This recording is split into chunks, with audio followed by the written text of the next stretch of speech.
மாதிரி படங்கள் வந்து கொஞ்சம் அத்திப்பூத்த மாதிரி தான் வரும். இந்த மாதிரி படங்களுக்கு வந்து பத்திரிகையாளர்களும் தொலைக்காட்சி தோழர்களும் இணையதள நண்பர்களும் புகைப்பட கலைஞர்களும் கொஞ்சம் மிக சிறந்த ஒரு பப்ளிசிட்டி கொடுத்து மக்கள்கிட்ட கொண்டு போகணுங்கிறது இந்த படக்குழுவினோட நோக்கம். ஸோ அதுக்கு நீங்கள் உறுதுணையாக இருக்கணுங்கன்னு முதலாவது உங்களை கேட்டுக்கிறோம். குறுகிய கால அழைப்பேற்று வருகை தந்துள்ள உங்கள் அனைவருக்கும் மீண்டும் ஒருவரை நன்றியை தெரிவிச்சுக்கிறோம். பூகம்பம் இது ஒரு action film. Action Ishaq Husaini sir வந்து பிரமாதமாக நடிச்சிருக்காரு. ஸ்டண்ட்டு ரொம்ப பிரமாதமாக வந்திருக்கு. ஃபைட் சீக்வன்ஸ்லாம் ஜம்முன்னு இருக்குது. ரீரெக்கார்டிங் பண்ணும்போது எங்களுக்கு கொஞ்சம் சில ஐடியா பிரமாதம் வருது. சார் நிறைய ஐடியாவும் கொடுக்குறாரு எங்களுக்கு. இந்த படத்தின் பாடல் காட்சிகள்லாம் வெளிநாட்டில் எடுத்திருக்காங்க. படம் வெற்றி பெற வாழ்த்துங்கள். படத்தை தேட்டரில் வந்து பாருங்கள். நன்றி, வணக்கம். இங்கே எங்கள் அழைப்பை ஏற்று வருகை தந்திருக்கும் பத்திரிகையாளர்கள், டிவி பத்திரிகையாளர்கள், நண்பர்கள், டெக்னீஷியன்ஸ், கம்பெனியில் நடித்த அனைவரையும் வருக வருக என்று வரவேற்கிறேன். இதை ஐ இன்டர்நேஷனல் சார்பாக உங்கள் அனைவரையும் இருகரம் கூப்பி வரவேற்கிறோம். இந்த பூகம்பத்தினுடைய டீசர் வெளியீடு இது ஒரு முக்கியமான நிகழ்ச்சி. இந்த படம் இப்படியெல்லாம் ஒரு பெரிய அளவில் வரும்னு நாங்கள் கூட எதிர்பார்க்கல. அந்த அளவுக்கு இஷாக் ஹுசைனி அவர்கள் உழைத்தார்கள். வெளிநாட்டு தொழில்நுட்பத்தை கொண்டு வந்து முக்கியமாக யாருமே தொடாத ஒரு கதைக்களத்தை எடுத்திருக்கார். அதான் ரொம்ப முக்கியம். இதுக்கு உழைப்பு, எல்லோருடைய உழைப்பை விட அவர்கிட்டருந்து நாங்கள் நிறைய பாடங்களை கற்றுக்கிட்டோம். குறிப்பாக சொல்லப்போனால் காலையில் 8 மணிக்கு ஷூட்டிங்னு சொன்னால் முதல் ஆளாக அங்கே போய் நிற்பார். நாங்கள் யாராவது டெக்னீஷியன்ஸ் லேட்டாக வந்தால் கூட அதை கூட கவலைப்படாமல் அந்த வேலையும் சேர்த்து அவர் செய்வார். அவர்கிட்டருந்து நிறைய இப்போ நல்ல பழக்க வழக்கங்களை நாங்கள் கற்றுக்கிட்டோம். அதனால் இந்த படம் வந்து மிகப்பெரிய வெற்றியை அடையணும் அப்படின்னு வேண்டிக்கிட்டு விடைபெறுகிறேன். நன்றி, வணக்கம். உண்மையிலே படம் உண்மையிலேயே ஒருத்தர் சொன்னார் எல்லாம் சிறப்பாக இருக்குது, ஜம்மன் இருக்குது, நல்லா இருக்குன்னு சொன்னார். உண்மையிலேயே சிறப்பாக இருக்குது படம். உண்மையிலேயே அதாவது எனக்கு தெரிஞ்சு இவர் வந்து நீடிச்சா இந்த படம் நல்லபடியாக ஓடிடுச்சுன்னா சக்ஸஸ் ஆகிடுச்சுன்னு வச்சுங்களேன். அடுத்த புருஸ்லேயே அவர் இங்கே இறக்கிடலாம். அந்த அளவுக்கு இருப்பா பேச அந்த அளவுக்கு சிறப்பாக, ரொம்ப சிறப்பாக பண்ணியிருக்கீங்க. அவர் பிரதரே அது மாதிரி தானே, நல்லா கும்புலாம் நல்லா தெரிஞ்சவர், கராத்தே தெரிஞ்சவர், எல்லாருக்கும் மாசாக இருந்தவர், நிறைய படங்கள் நடித்தவர். இவர் அதே வழியில் வராரு. உண்மையிலேயே சிறப்பாக இருக்குது, பிரமாதமாக பண்ணியிருக்கு. ஸ்வாட் ஃபைட்டு வந்து பண்ணுறது அவ்வளோ ஈஸி இல்லை. அது கொஞ்சம் தப்புச்சுன்னா கைத்தெல்லாம் விட்டு போடும். ரொம்ப அழகாக பண்ணியிருக்காரு. நிஜமான ஸ்வாட்டை கொண்டு வந்திருக்கேன்னு சொல்லி மிரட்டுறாரு அவர் இணை இயக்குனர். ரொம்ப சிறப்பாக பண்ணியிருக்காரு. உண்மையிலே எம்ஜிஆர் தான் அந்த மாதிரிலாம் ஸ்வாட் ஃபைட்டு அதெல்லாம் சுருள்லாம் ரொம்ப அழகாக சுற்றுவார். அது வந்து கரெக்டாக தொழில் தெரிஞ்சவங்க சுற்றினா தான் தப்பிக்க முடியலன்னா அவனே காலி ஆகிடுவான். எவன் கையில் எடுக்கான்னு அவனுக்கு காலி ஆகிடும். அவ்வளோ அழகாக பண்ணியிருக்காரு. உண்மையிலேயே அந்த ஆக்ஷன் காட்சிகள் எல்லாமே சிறப்பாக இருக்குது. இந்த படம் நல்லபடியாக வெற்றி பெறணும், இதை நம்பி வந்திருக்காரு. உண்மையிலேயே அவருக்கு இந்த முதல் போட்டதும் அவர் இயக்குந்து எல்லாத்துக்குமே ஒரு அங்கீகாரம் அவருக்கு ஹுசைனி கிடைக்கணும். இல்லை பணியாற்றுங்க அத்தனை பேருக்கும் நல்ல அங்கீகாரம் கிடைக்கும் கூறி எனக்கு வாய்ப்பு கொடுத்த விஜயமுல் சார் நன்றி கூறி விடைபெறுகிறேன். நன்றி, வணக்கம். சரிந்து கொண்டிருக்கும் சினிமாவை தூக்கி நிறுத்தி கொண்டிருக்கும் எனது அருமை பத்திரிகை சகோதரர்களே, இந்த பூகம்பம் படம் எனது அருமை நண்பர் இஷாக் ஹுசைனி, அவர் வேறு யாரும் இல்லை. இஷாக் ஹுசைனிங்க பேர் வந்து பல சாதனைகளுக்கு சொந்தக்காரரான கராத்தே ஹுசைனியோட பிரதர். அவர் ரொம்ப அருமையான மனிதர். குறைஞ்சது ஒரு 18 லாங்குவேஜ் சரளமாக பேசுவார். போலண்டில் அமெரிக்கன் ஸ்கூல் வச்சு அவரோட ஸ்டூடெண்ட்ஸ் எல்லாம் இன்றைக்கி உலகம் ஃபுல்லாக ரொம்ப ரொம்ப பெரிய ஆளாக இருக்காங்க. ஆனால் அவர் வந்து அவரோட இங்கிலீஷ் ஸ்பீச் கேட்டிங்கன்னா அவ்வளோ அருமையாக இருக்கும். நல்லா அந்த ஸ்பீச்சுக்கு ரொம்ப அடிமை. அவங்க ஃபேமிலி, அவங்க பசங்க எல்லாருமே ரொம்ப அருமையான ஒரு ஃபேமிலி அவங்களது. அவர் வந்து எனக்கு வந்து கிட்டத்தட்ட ஃபேமிலி ஃப்ரெண்டு. அவருக்கு வந்து நான் வந்து ஃபஸ்ட்டு படம் வந்து இந்த கண்மணி உனக்காகன்னு ஒரு படம் பண்ணேன். அதில் சுவலட்சுமி, ஆனந்தராஜ், பொன்னம்பலம், மன்சூர் அலிகான், விசித்ரா எல்லாருமே, செந்தில், நிறையா ஆர்டிஸ்ட் போட்டு பண்ணோம். ஸோ இவர் வந்து 2 விஷயத்தில் வந்து பிளாக் பெல்ட் வாங்கினவர். கராத்தாலையும் சரி, கும்ஃபூலையும் சரி. அப்போ வந்து நாங்கள் ஃபைட் எடுக்கும்போது ஒரு பைக் மேலே ஏறி நின்று ஒரு 5 பேரை சுடணும். அதுக்கு டூப்பு எல்லாம் வந்தாச்சு, எல்லாம் வந்தாச்சு. சரி ஷார்ட் எடுக்கலாம்னு சொல்லிட்டு எல்லாம் ஆரம்பிச்சிட்டோன்னா மேலே ஏறினவங்க எல்லாருக்குமே நிற்க முடியல, கீழே விழுந்துடுறாங்க. சரி இந்த ஷாட்டே வேணாம் விட்டுடலாம் அப்படின்னப்போ அது மேலே ஏறி அந்த ஷாட்டை ரொம்ப அற்புதமாக ஃபஸ்ட் கிளாஸாக அது எதிர்பார்த்த விட நல்ல இதாக இருந்தால் அந்த படமும் ஒரு 50 நாள் ஓடிச்சுங்க அந்த டைமில். ஸோ நம்ம இஷாக் ஹுசைனி வந்து இன்னும் அவர் வந்து நிலச்சிருக்காருன்னா அவருடைய பஞ்சுவாலிட்டி. காலையில் வந்து ரொம்ப எங்களெல்லாம் முன்னாடியே ஒரு சில நேரம்லாம் வந்திருக்காரு. அந்த ஷூட்டிங் ஸ்பாட்டில் வந்து ரொம்ப கரெக்டாக இருப்பார். மற்ற ஆர்டிஸ்ட் கிட்ட பழகிறதும் சரி, மற்றவங்க யாருமே கூட ஒரு அரை மணி நேரத்தில் போகிறோன்னு சொல்கிறோன்னா அவர் கூட உட்காந்து ஒரு 10 நிமிஷம் பேசினாங்கன்னு வச்சிங்களேன். அன்றைக்கி எல்லாரும் அன்றைக்கி எப்படி என்ன சார் 10 நிமிஷம் போகிறேன் நீங்களே என்னன்னு கேட்டால் இல்லை சார் ரொம்ப அற்புதமான மனிதர், நாங்கள் இருந்து முடிச்சு கொடுத்து தான் போகிறோம்னு சொல்லிட்டு அந்த மாதிரி எல்லாருமே பழகிறதுக்கு ரொம்ப இனிமையானவர் அவர். அதாவது இப்போ இந்த படம் வந்து பூகம்பம் பண்ணியிருக்காரு, டீசர் பார்த்தேன், நல்லா தான் இருக்குது. இதுலேயும் இன்னொன்று படத்தையும் இந்த அளவுக்கு பண்ணியிருந்தா நல்லாயிருக்கும். படங்களை பார்த்துட்டு மற்ற விஷயங்களை நான் சொல்கிறேன். எப்படியும் அதுக்கும் ஒரு ப்ரெஸ் மீட் வைப்பார். ஏன்னா படத்தை பார்த்துட்டு அது எப்படி இருக்குன்னு அதுக்கப்புறமா இதை மக்கள்கிட்ட கொண்டு போய் சேர்க்கறது உங்களோட முக்கியமான பங்கு. இந்த படம் வெற்றி அடைய நீங்கள் எல்லாம் அவருக்கு ரொம்ப ஒத்துழைப்பு கொடுக்கணுன்றதை வேண்டி கேட்டுக்கொள்கிறேன். இந்த படம் வெற்றி அடைய வாழ்த்துக்கள். நன்றி, வணக்கம். கலைஞருக்காக 100 ஆண்டு அந்த விழா நிகழ்ச்சியிலே நான் எல்லாம் பங்கேற்பான நினைத்து பாருங்கள். நான்லாம் வந்து யாரும் வெளியே தெரியாத ஒரு கவிஞன். இன்னும் ஒரு 5 படங்களுக்கு இசையமைப்பாளராக நிறைய பேர் நினைச்ச இசையமைப்பாளர் எனக்கு எல்போர்டு, நான் ஒரு எல்போர்டு, எனக்கு கீபோர்டே தெரியாது. பாக்யராஜா ஐயாவோட பாணியில், டிஆர் பாணியில் நான் வந்து என்னுடைய குழந்தை தான் அது. ஆனால் இன்னொருத்தர் பொட்டு பூவு சட்டை அண்ணனுக்கு புரிஞ்சு சிரிக்கிறார். நான் பெற்ற குழந்தை தான், நான் என் கரு சுமந்து பெற்ற டியூன் தான் அது. ஏனென்றால் என்னிடம் அந்த டியூன் கூட என்னோட டியூன் கிடையாது, என் டியூன் கிடையாது. இப்போ 5 படம் புக்காக இருக்குது இசையமைப்பாளர். அதுக்காக நீங்கள் வந்து ஐயா ஹீரோ சார் நீங்கள் வந்து படம் கொடுக்க வேணாம், ஒரு 2-3 படம் கொடுங்க. அந்த படத்தில் அண்ணன் அழைத்தார்கள். இந்த எவ்வளோ ஒரு மன பெருந்தன்மை பாருங்கள், அழைத்தார். நான் போய் அந்த பாடலை வந்து அன்பு மணி, வெற்றிமணி, வீரமணி, வரலாறாக இருக்குமணி, செல்லுமணி அவர்கள் முன்னில் ஒரு 6-7 நடுவர்கள் இருந்தாங்க. அண்ணன் லிங்குசாமி எதுக்கு சொல்ல வரேன்னா அது ஒரு செய்தி இருக்கு. நான் பாடி சொன்ன அந்த டியூனை இது நல்லா இருக்கு, இதை டியூன் பண்ணிட்டு வான்ட்டாங்க. நான் ஒரு 3 பாடலில் கொண்டு போனேன். முதல் பாட்டு நல்லா இல்லை, இதுனா கோயிலில் பாடுறாப்புல இருக்குது, அதெல்லாம் வேணா பண்ணிட்டார் லிங்குசாமி உதயகுமார் அண்ணன். அதுக்கடுத்த பாட்டை போட்டேன், இது ரொம்ப அருமையாக இருக்குது, எவ்வளோ பணம், அந்த பணம் 10 ரூபா 50,000 வரப்போ ஃபஸ்ட்டு பண்ணி கொண்டப்போ என்னங்க. அப்படி ஒருவன் எனக்கு உதவி பண்ண வேண்டும் தேவையில்லை. இதனை போன்று பல கலைஞர்களை ஏற்றி விட்டு பாராட்டி விட்டு போற்றக்கூடிய விஜய் மொழி அவர்களுக்கு உங்களை கும்பிட்டு கேட்கிறேன், இடைவிடாமல் கரவொலி தாருங்கள், இடைவிடாமல். அதாவது என்னை தேர்ந்தெடுத்துக்காங்க, அவ்வளோதானே, நன்றி வணக்கம், அவ்வளோதான் போட்டார். இவரை விட உதவி செய்தவர் எனக்கு ஒருத்தர் பேராசிரியர் ஒருத்தர். ஏன்னா உதவி செய்யறதுக்கு சொல்கிறேன், போலந்து நாட்டிலேருந்து வந்திருக்காரு, எத்தனை கலைஞர்களுக்கு உதவி செய்கிறார். ஒருத்தர் வந்து கையெழுத்து வாங்க, ஆட்டோகிராஃப், ஆட்டோகிராஃப்லாம் வாங்க, அதை கெட்ட பழகம். இந்த உலகத்தில் யாரும் பெரிய ஆள் கிடையாது. நான் அப்புறம் பேடையில் பேச ஆட்டோகிராஃப் வாங்குறது, அடிக்கிட்ட நடிக்கிட்ட ஆட்டோகிராஃப் போனால் அது வந்து ஒன்றையே நீ தாழ்த்திக்கிற. வணக்கம் நல்லா இருக்கீங்களா, வாழ்த்து, ஆட்டோகிராஃப் வாங்காத. என்ன படிச்சிருக்க? நான் எம்ஏ எம்ஃபில் படிச்சிருக்கேன். ஓ என்ன வேணும் உனக்கு உதவி பண்ண? எனக்கு ஒரு காலேஜில் வேலை வாங்கி கொடுங்க. ஒரு பையன், இவரை விட அவன் சிறந்த பையன், மாணவன், அவன் ஒரு உதவி அவன் மாதிரி உதவி பண்ண உலகத்தில் யாரும் முடியாது. ஜெயா காலேஜ் வெளிப்படையாக பேச, ஜெயா காலேஜ் திருன்ற உள்ள அந்த அவருடைய பேர் சொல்ல வேண்டாம், அவர் போய் சேர்த்து விட்டேன். ஏன்னா நான் நிறையா கல்லூரி சேர்மெல்லாம் எனக்கு கொஞ்சம் பழக்கம். ஐயா பாவம் வறுமையில் இருக்கான், நானும் அங்கே வேலை பார்க்குறேன். அவ்வளோ அருமையான பையன். சேர்ந்த உடனே 2வது மாதத்தில் அண்ணே இந்த கலை நிகழ்ச்சிலாம் 7,000 பசங்க பொண்ணுங்களாம் இருக்காங்க, அதில் நான் பண்ணுறேன் டைரக்டரை. சரி பண்ணுப்பா. ஐயா அந்த பையன் பாவம் ஆர்வமாக இருக்க, பண்ண விடுங்க. அதை பண்ண விட்டேன். வந்து இப்போ சொல்கிறான் பிரின்ஸிபால்கிட்ட, சார் அண்ணன் கருணாநிதி அண்ணன் அவர் வந்து வெளி நிகழ்ச்சியெல்லாம் பண்ணுறாரு, அவருக்கு நீங்கள் 2 ஹவர் தான் கிளாஸ் கொடுக்குறீங்க, எனக்கு 3 ஹவர் கொடுக்குறீங்க. நான் அந்த கலை நிகழ்ச்சியெல்லாம் பண்ணுறேன், அவருக்கு 4 ஹவர் கொடுங்க, எனக்கு 2 ஹவர் கொடுங்கண்ணா. அவ்வளோ புண்ணியம் பாருங்க. ஒவ்வொரு நிகழ்ச்சியிலுமே அவன்தான் எனக்கு பெரிய தீய வினையாக அமைந்தான். அவ்வளோ பெரிய உதவி செய்கிறவனு இருக்கிறான், இப்படி உதவி செய்கிறவனு இருக்கிறான் என்று சொல்லி, ஐயா நீங்கள் செய்த உதவி, நீங்கள் விதைத்த விதை மலராக பூத்து வெற்றி கனியாக வரும் என்று சொல்லி போய் வருகிறேன், விடை பெறுகிறேன். எல்லா வெற்றிகளும் உங்களை சேரட்டும், பல பேருக்கு விடியல் நிலை மாறட்டும், எல்லாருக்கும் எல்லாமே சேரட்டும் என்று சொல்லி வாய்ப்புக்கு நன்றி கூறி விடைபெறுகிறேன். வணக்கம்.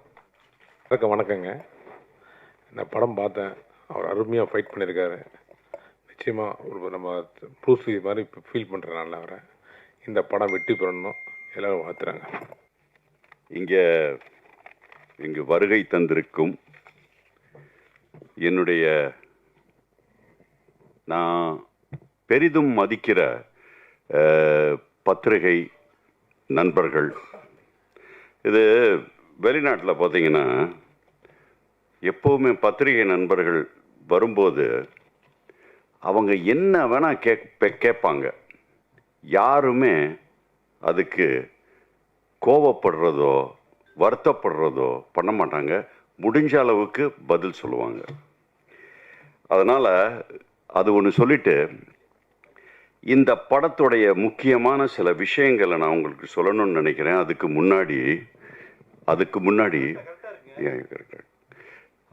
முன்னாடி நான் இங்கே வருகை தந்திருக்கிற நம்ம செயலாளர், அதாவது தமிழ் திரைப்பட உலக செயலாளர் திரு சௌந்தரபாண்டியன் அவர்களே, வருக வருகன்னு வரவேற்கிறேன். அப்புறம் கவிஞர் கருணாநிதி அவர்கள், அடேங்கப்பா, என்ன கவிதை வளம், என்ன ஸ்பீச், இட் வாஸ் அன்பிலீவபிள். ரொம்ப பிரமாதமாக நீங்கள் பேசுனீங்க, ரொம்ப ரொம்ப நன்றி. அப்புறம் முன்னாள் PRO யூனியனுடைய செயலாளர் திரு துளசி பழனிவேல் அவர்கள், உங்களையும் வருக வருகன்னு வரவேற்கிறேன் சார். இதை சொல்லிட்டு ஃபஸ்ட்டு நான் பேசுகிறதுக்கு முன்னாடி ஒரு அஞ்சலி, நம்ம மறைந்த மிக மிக பெரிய ஒரு நடிகர், அதைவிட மிகப்பெரிய ஒரு மனிதன், அவர் தான் நம்ம விஜயகாந்த். அவருக்கு ஒரு அஞ்சலி, ஒரு 2 minutes.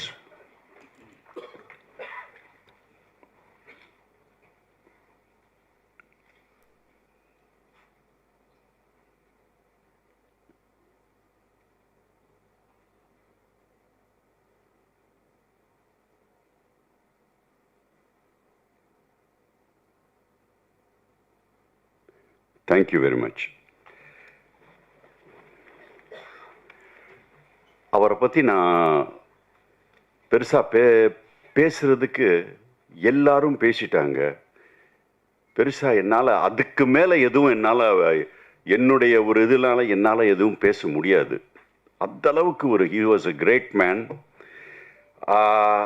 எனக்கு பர்சனலாக ஓரளவுக்கு, நான் சின்ன பையனாக இருக்கும்போது என்னுடைய வீட்டு பக்கத்தில் இருந்தவர் தான் நம்மளுடைய புரட்சி கலைஞர் விஜயகாந்த் அவர்கள். அவர் அப்போது பெருசாக திரைப்படத்தில் வரல, நான் சின்ன பையன். அவர் என்னுடைய சொந்தம் ஒருத்தருக்கு ரொம்ப ஃப்ரெண்ட். அவங்க அங்கே தான் அவரை பார்ப்பேன். என்ன தம்பி எப்படி இருக்க மதுரை வெள்ளைக்காரா அப்படின்னு சொல்லுவார் என்னைய. சின்ன வயசில் கொஞ்சம் அப்படி ரொம்ப ஃபேராக இருப்பேன், அதனால் அதை பார்த்துட்டு மதுரை வெள்ளைக்காரான்னு சொல்லுவார். ஒரு மாதிரி கிண்டலாக ஜாலியாக இருப்பார். எப்பப்போ ஏதாவது அப்படி தலையில் தடை விட்டுட்டு போவார்.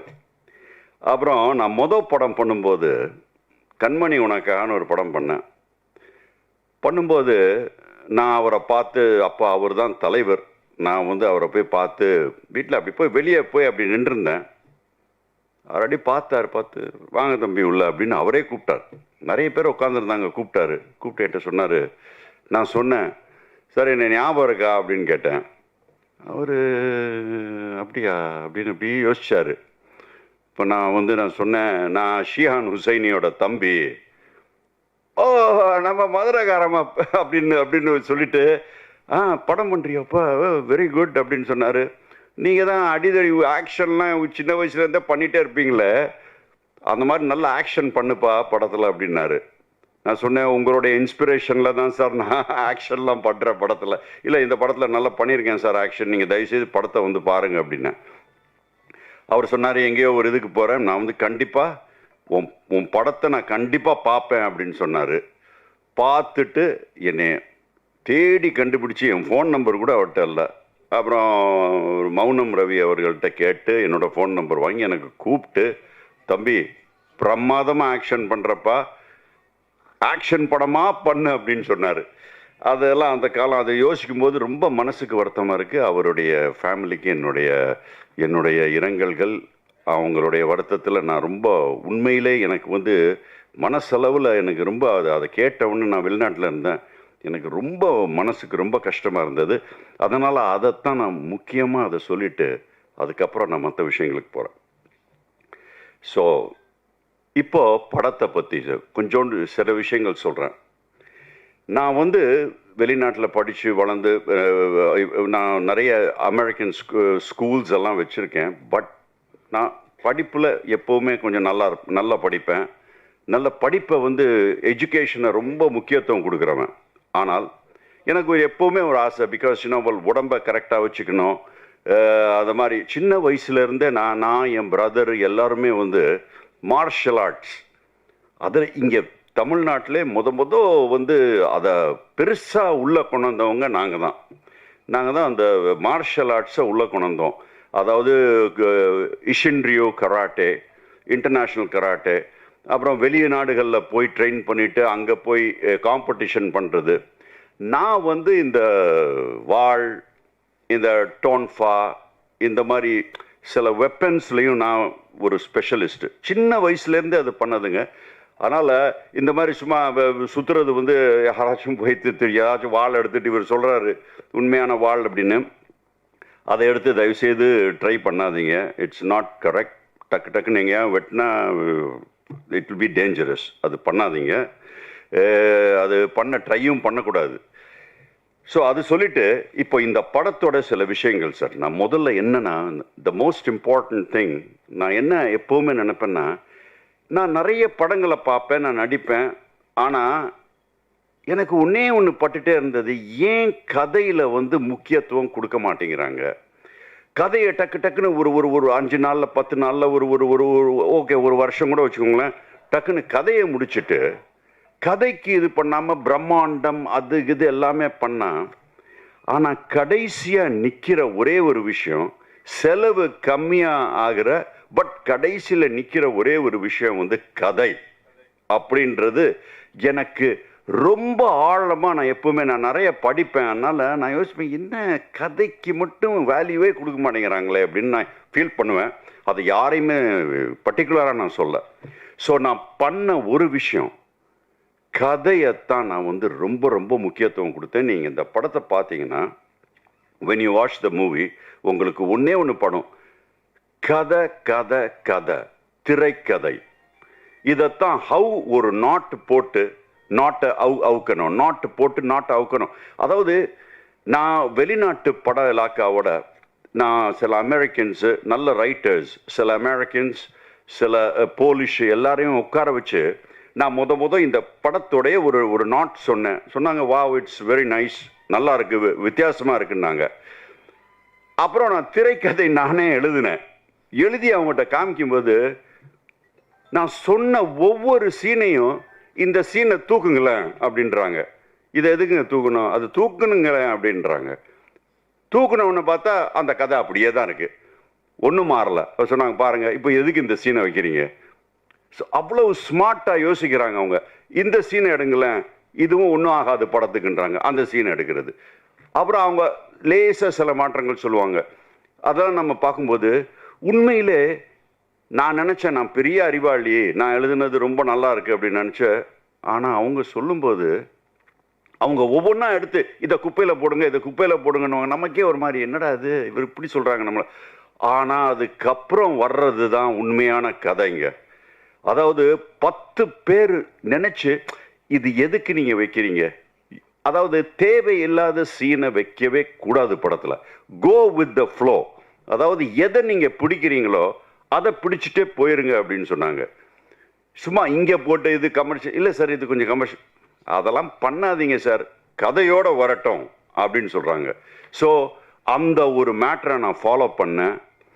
எனக்கு கிடைச்ச, நான் இந்த படத்தில் ஃபர்ஸ்ட் ஆஃப் அப்படியே கொஞ்சம் காமிக்கும்போது வித்தவுட் இன்னும் இதெல்லாம் ஆகலை, ஃபுல்லாக முடியல, சில அப்படியே சீன்ஸ்லாம் காமிக்கும்போது ஒருத்தரை நான் நார்மலான ஒருத்தரை உட்கார வச்சு பார்க்கும்போது எனக்கு கிடைச்ச, நான் என் படத்தை பற்றி அப்படி பண்ணிட்டேன் இப்படி பண்ணிட்டேன்லாம் சொல்ல மாட்டேன்.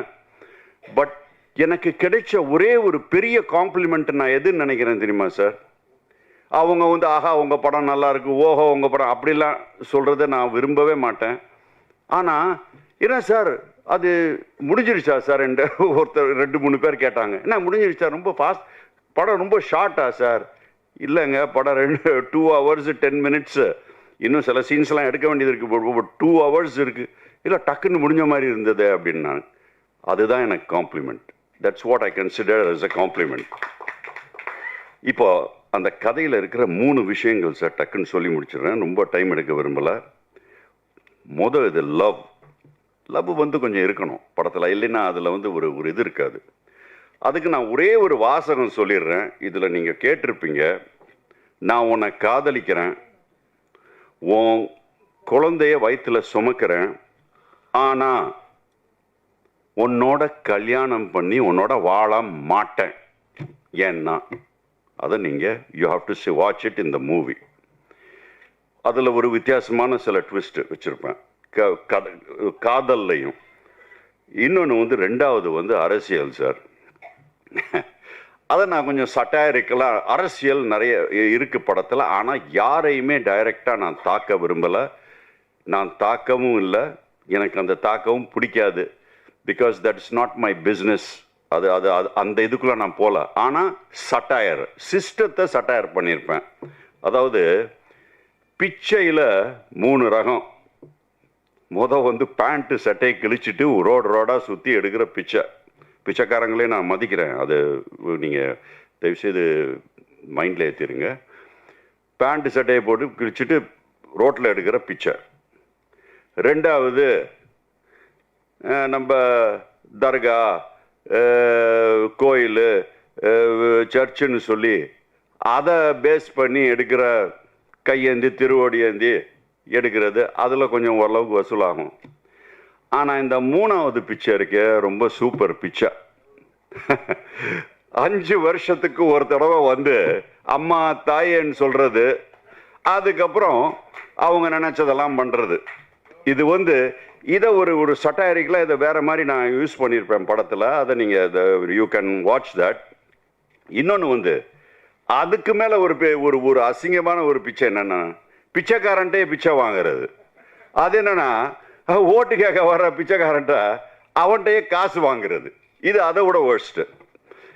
இதெல்லாம் வந்து ஜனநாயகத்தை ரொம்ப கெடுக்குது அப்படின்றத நான் ரொம்ப கேர்ஃபுல்லாக சொல்லியிருக்கேன். இன்னொன்று என்ன சொல்லியிருக்கேன்னா, இங்கே பாருங்கள்,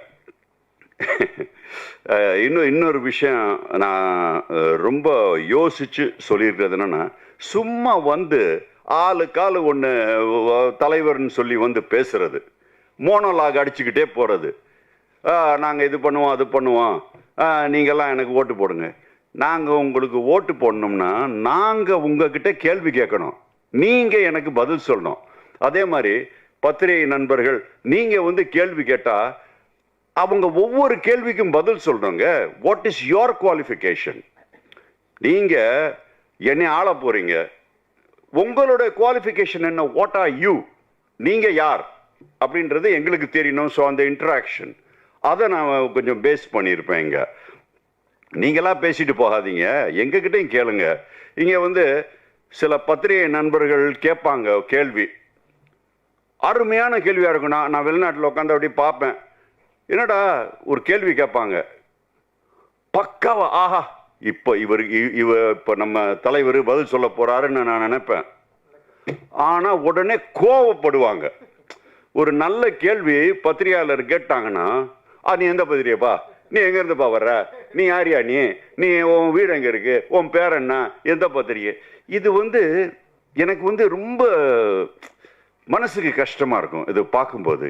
யூ ஹாவ் டு ஆன்சர். நீ பதில் சொல்லணும். நீ தலைவன்னா நீ பதில் சொல்லணும். நீ யாரு பத்திரிகை, நீ எந்த பத்திரிகை, அந்த பத்திரிகை, இதெல்லாம் கேள்வி கேட்காம நீங்கள் பதில் சொல்லுங்க. So these are the points. நான் வந்து அதை கரெக்டாக எடுத்து சில விஷயங்களை நறுக்குன்னு சொல்லியிருப்பேன். பெருசாக இதையே வளவலன்னு சொல்லாமல், பட் எனக்கு என்னுடைய மனசில் இருக்கிற கோபத்தையும் ஆதங்கத்தையும் நான் வந்து அதில் படத்தில் வச்சுருக்கேன். அதனால் அரசியலில் கூட ஒரு ஒரு ஒரு ஒரு ஒரு ஒரு மாதிரி ஒரு சட்டிலாக சொல்லியிருப்பேன். இன்னொன்று வந்து அரசியலில் ஜெயிக்கிறதுக்காக எந்த லெவலுக்கும் போவாங்க. இது வந்து என்ன வேணால் பண்ணுவாங்க. இதை வந்து இவங்க வந்து எந்த அளவுக்கு ஒரு ராஜதந்திரம் போட்டு இதில் இருக்கிற வில்லன் அரசியலை வந்து இதை வந்து சும்மா ஒரு ஒரு ஒரு லூஸ் நிட்டாக இல்லாமல் மிகப்பெரிய ஒரு தந்திரம் போடுவார். அதாவது அவர் தோத்துருவாருன்னு தெரிஞ்சு, பட் அவன் வந்து அதில் வந்து ஒரு தந்திரமாக ஒரு ஒரு ஒரு மேட்டரை பண்ணுவான். தோக்கக்கூடாது, சர்வேல சொல்லிடுவாங்க இத்தனை ஓட்டில் நீங்கள் தோக்குறீங்க சார், கண்டிப்பாக தோக்குறீங்கன்றவாங்க. ஆனால் நான் ஜெயிச்சே ஆகணும், அதுக்கு என்ன பண்ணுறதுன்றதுக்கு ஒரு ஒரு டெக்னிக் யூஸ் பண்ணுவான். அதுதான் இந்த படத்தோடைய கரு சார். அந்த டெக்னிக்கை உடைக்க போகிறது தான் இந்த படத்தோட ஹீரோவுடைய வேலை. அதுவும் தந்திரமாக தான். எல்லாரையும் பிடிச்சி அடிச்சு 4 பேர் ஒரு குத்துனா 10 பேர் பறக்கிறது, இப்படிலாம் பண்ணியெல்லாம் ஜெயிக்க மாட்டார் ஹீரோ. இதில் he will use the brain. பயங்கரமான ஆக்ஷன் இருக்கும், ஆனால் கொஞ்சம் பிரெயின் யூஸ் பண்ணுற ஆக்ஷன் இருக்கும்.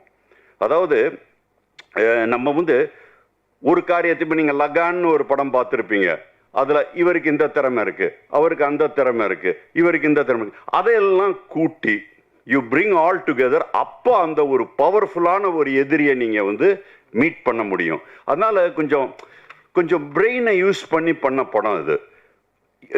நானே எல்லாமே பண்ணிட்டு இருக்க மாட்டேன், என்னோட ஒரு 5-6 பேர் இருப்பாங்க, எல்லாரும் சேர்ந்து ஒரு பெரிய ஒரு ஒரு ஒரு யுத்தத்தையே ஆரம்பிப்பாங்க அவனுக்கு அகெயின்ஸ்டா. அதனால இந்த படத்தை வந்து ஐ திங்க் என்னால் முடிஞ்ச அளவுக்கு பிரெயினை யூஸ் பண்ணியிருக்கேன். சும்மா பிரம்மாண்டம் இது மாதிரி, ஆனால் பிரம்மாண்டத்தையும் இது பண்ணியிருக்கேன். என்னன்னா ஒரு காரியம் பண்ணும்போது எனக்கு ஸ்க்ரீனுக்குள்ளே இது வரணும். இதில் நான் வந்து நடிகர்களை நம்பலை, என்னைய கூட நடிகனா நான் நம்பவே இல்லை. நான் வந்து இந்த படத்தில் வந்து கதையை மட்டும்தான் நம்பினேன், ப்ளஸ் என்னோட டெக்னீஷியன்ஸை நம்பினேன். அது ஒன்று தான். சும்மா நடிகர் வந்து ரொம்ப திறமையான நடிகர்கள் இங்கே இருக்காங்க, அவங்க ஒர்த்து தான், அவங்க வாங்குகிற சம்பளம் அவங்களுக்கு ஒர்த்து தான், நீங்கள் கொடுத்து தான் அவங்க வாங்குறாங்க, அவங்களாம் வாங்கிட்டு ஓடலை. ஆனால் 100 கோடி படத்தோடைய இது பார்த்தா 80 கோடி நடிகர் வாங்கிடுவார். அப்புறம் இன்னொரு 10 கோடி அதில் கொஞ்சம் ஃபேமஸாக ஏதாச்சும் பேர் இருக்கிறவங்க வாங்கிடுவாங்க. அப்புறம் இன்னொரு 5 கோடி இன்னும் வாங்குவாங்க. கடைசியில் ஸ்க்ரீனுக்குள்ளே வர்றது என்னென்னா அந்த ஒரு 5 கோடி 3 கோடி தான் ஸ்க்ரீனுக்குள்ளே தெரியும். ஸோ அந்த அளவுக்கு பார்க்கும்போது நான் ஸ்க்ரீனில் எந்த விதமான காம்ப்ரமைஸும் பண்ணல.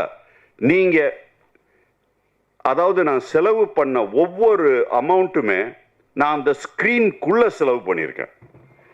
ஆனால் எதுலேயுமே நான் காம்ப்ரமைஸ் பண்ணல. நான் இதை வந்து சின்ன படம்னு ஒத்துக்கவே மாட்டேன். ஏன்னா ஆன் ஸ்க்ரீன் ஹெவியாக I have spent on screen. என்ன நடிகர்கள் வாங்கிட்டு ஓடலை, அவ்வளோதான். That is the only difference. அதனால் ஆக்ஷன் இந்த படத்தில் அரசியல், இது thriller story and last point action.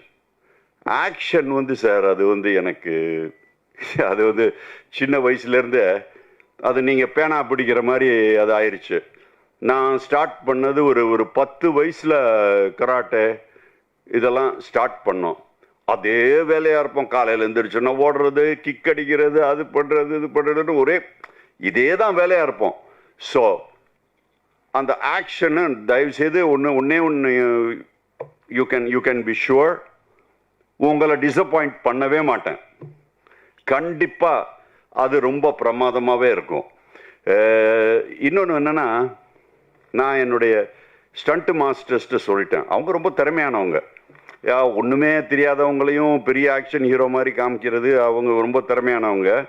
ஆனால் நான் ஒன்று சொல்லிட்டேன், தயவுசெய்து என்னோட படத்தில் ஒரு அடி அடித்தா அவன் உண்மையிலே எப்படி விழுவானோ அதை மட்டும் காமிங்க சார். உங்கள்கிட்ட நிறைய திறமை இருக்குது, அங்கே பறக்கிறது, வானத்தில் பறக்கிறது, கீழே பறக்கிறது, இவர் பறந்துக்கிட்டே போகிறது ஒரு 5 நிமிஷம் சார், அதெல்லாம் பண்ணுங்க பார்ப்பாங்க. ஆனால் மக்கள் இன்னைக்கு தமிழ்நாட்டில், மெயினாக தமிழ்நாட்டில் சொல்கிறேன், ரொம்ப ஸ்மார்ட் ஆயிட்டாங்க. முந்தி மாதிரிலாம் கிடையாது. அட வேற என்னடா பண்ணுறதுன்னு இதெல்லாம் இந்த பறக்கிறது போகிறதெல்லாம் பார்ப்பாங்க. ஆனால் தயவுசெய்து இந்த படத்தில் நீங்கள் பாருங்கள், ஒரு வித்தியாசமாக உண்மையிலே அடினா ஓ இது வந்து ரியலி இது நடக்கிற மாதிரி ஒரு ஃபீலை நான் கொண்டு வர ட்ரை பண்ணியிருக்கேன். நான் ரொம்ப பெருமையாக பேச விரும்பலை அதை பற்றி. அதே மாதிரி நான் வந்து கதையாலாக்கா அது இது எல்லாத்தையுமே ரொம்ப என்னால் முடிஞ்ச அளவுக்கு I have tried my best. ஆனால் நானே என்னோடய படம் அப்படி பண்ணிட்டேன், வித்தியாசமாக பண்ணிட்டேன், பெருசாக கிழிச்சிட்டேன், அதெல்லாம் சொல்ல மாட்டேன். ஆனால் உங்களை வந்து நான் வந்து டிஸப்பாயிண்ட் பண்ண மாட்டேன். நீங்கள் படத்தை பார்த்தீங்கன்னா அட ஓரளவுக்கு ட்ரை பண்ணியிருக்காங்க அந்த ஆள் அப்படின்னு நீங்கள் சொல்லாமல் இருக்க மாட்டீங்க. அது மட்டும் உங்களுக்கு நான் கேரண்டி பண்ணுறேன். நான் பெருசாக இது பண்ணிட்டேன் அது பண்ணிட்டேன் அப்படின்னு சொல்கிறத விட நீங்கள் பார்த்து அதை பாராட்டுங்க, நீங்கள் பார்த்து அதுக்கு அதோடைய வேல்யூவை நீங்கள் கொடுங்க. நானாக சொல்கிறத விட I think it is better that you understand what I have tried. ஆனால் முயற்சி கண்டிப்பாக ரொம்ப ரொம்ப கஷ்டப்பட்டு இந்த படத்தை பண்ணியிருக்கேன். ஸோ உங்களை மாதிரி என்னுடைய பத்திரிகை நண்பர்கள் நீங்கள்லாம் சேர்ந்து தான் என்னை வந்து வாழ்த்தி, இப்போது சிலர் ஏற்கனவே ரொம்ப பிரமாதமாக வந்துட்டாங்க. எங்களை மாதிரி ஆளுங்களை நாங்கள் கஷ்டப்பட்டு பண்ணுறத கொஞ்சம் நீங்கள் உங்களால தான் அதை வந்து யூ கேன் ஹெல்ப் அஸ். எங்களுடைய நான் உண்மையிலே நல்லா பண்ணியிருந்தேன்னா நீங்கள் அதை தயவுசெய்து கொஞ்சம் வெளியே கொண்டு போய் அதை காமிங்க. அதை சொல்லிவிட்டு நீங்கள் வந்த எல்லாருக்குமே ரொம்ப ரொம்ப நன்றி. Thank you very much. உங்களுக்கெல்லாம் வாழ்த்துக்கள். Thank you very much.